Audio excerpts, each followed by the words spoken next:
Hello, everybody. Welcome. My name is Tim Errickson. I am the artistic director of the Boomerang Theater Company, and I am here with playwright Matthew Freeman. Hello, sir.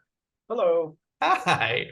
I'm going to read Matt's bio quickly. Matt is a Brooklyn-based playwright and a MacDowell recipient.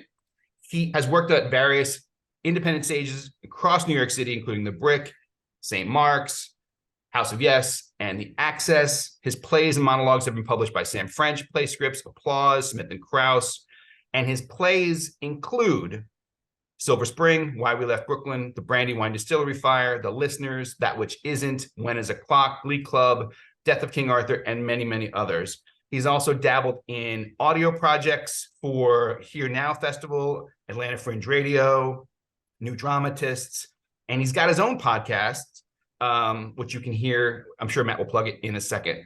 And the reason we have him here today is to talk about his new play, Saving Throw. What's it about?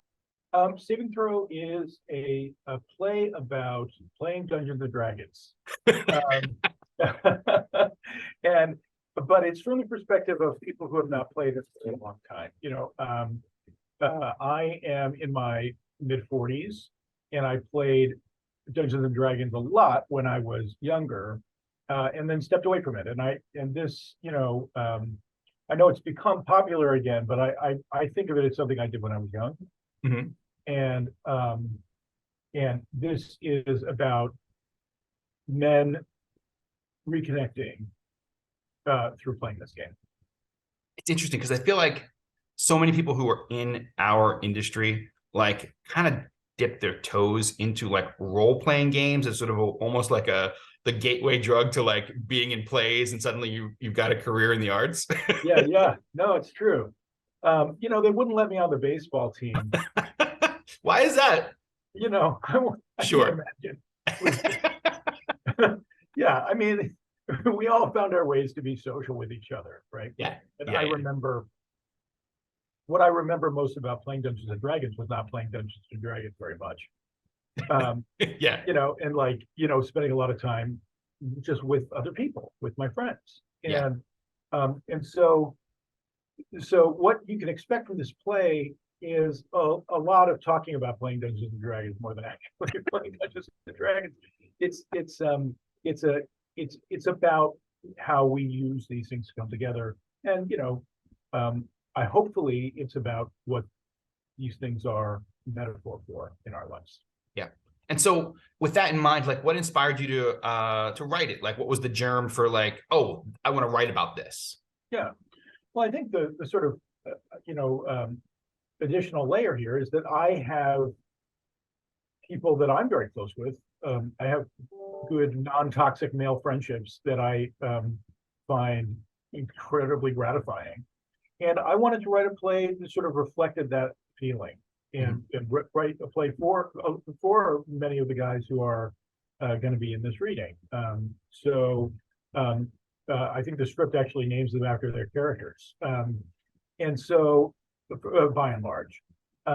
So what inspired me to write this play was a wanting to come together with these people.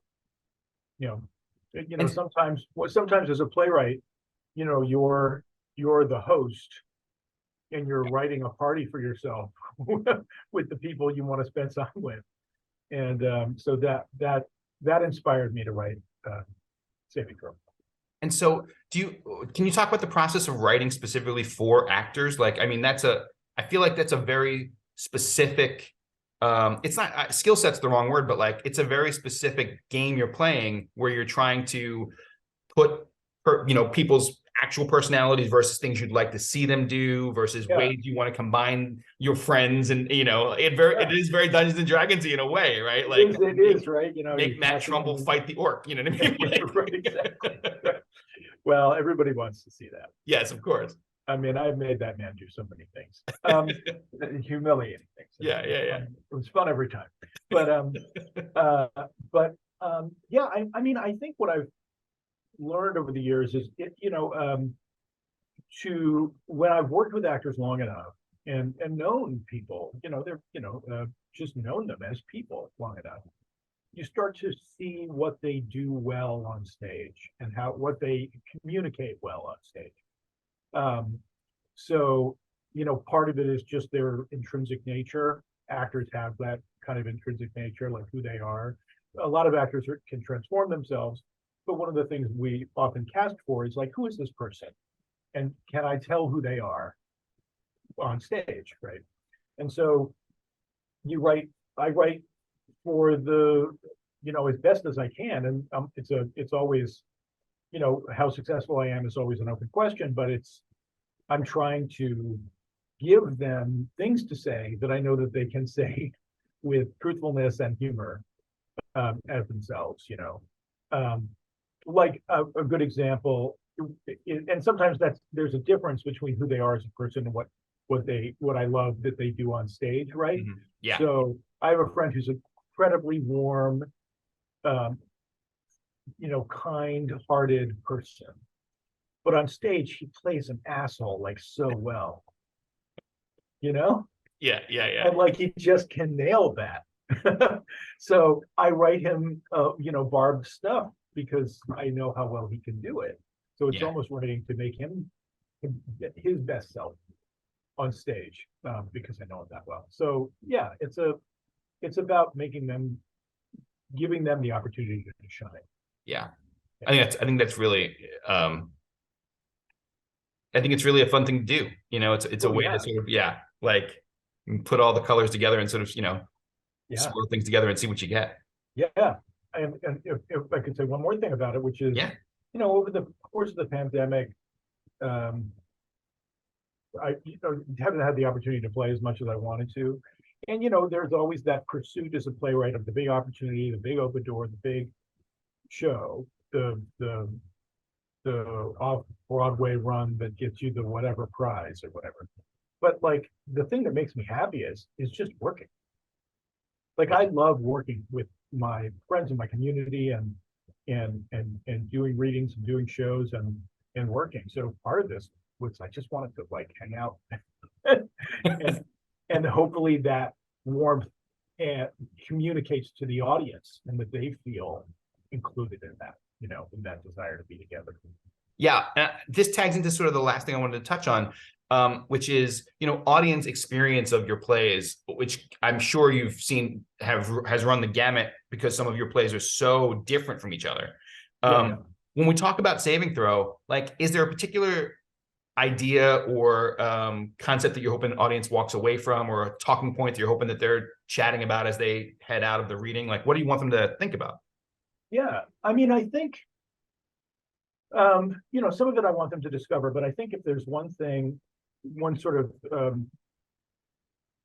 besides just the experience of reconnecting with people that they love and care about, I think there's also this point in our lives where how the world really works feels like it's been revealed to us, right? As opposed to when we're 20, where we wish the world worked a certain way. As we get older, we're like, oh, this is actually how it works. And we think we know. And I think the play touches on what that feeling gives us and what it takes away from us. And so sort of like the way what feels like wisdom makes us stronger and can also kind of limit us. So I hope people think about that as they leave the show. Yeah. I think one of the things that you do really well with this particular play is that you give us those kernels, but it's also incredibly funny, as these four guys, and one guy lost in the woods, right? Find their way. Like their banter and their interaction is so lived in and so, ball-bustingly funny, like that it feels like guys or people or like family members that you've known your whole life. Yeah, I want them to feel like it's this weird, like, kind of feeling I'm going for of people really well, but maybe you haven't stayed in touch with that long. Yeah. Right? So I know this guy, but like, is he married? Like this weird, yeah.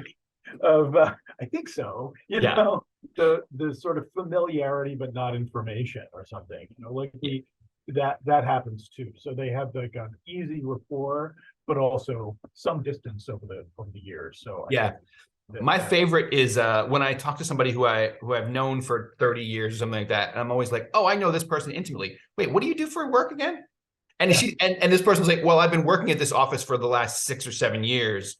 It's been a thing that I've done, and like I've told you multiple times this is what I do. And I'm like, yeah, we're okay, that's cool. And it's like a new discovery every time.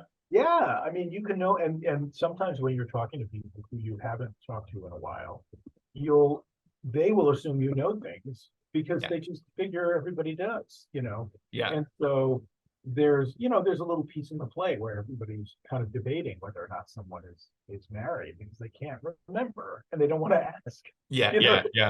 So there's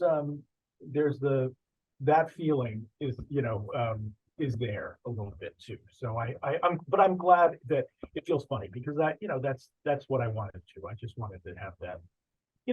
There's some the pathos of getting older, but there's also like that feeling of just joy of spending time together and inventiveness and picking on each other, saying what the hell's wrong with you? What's wrong with you, buddy? It feels like that.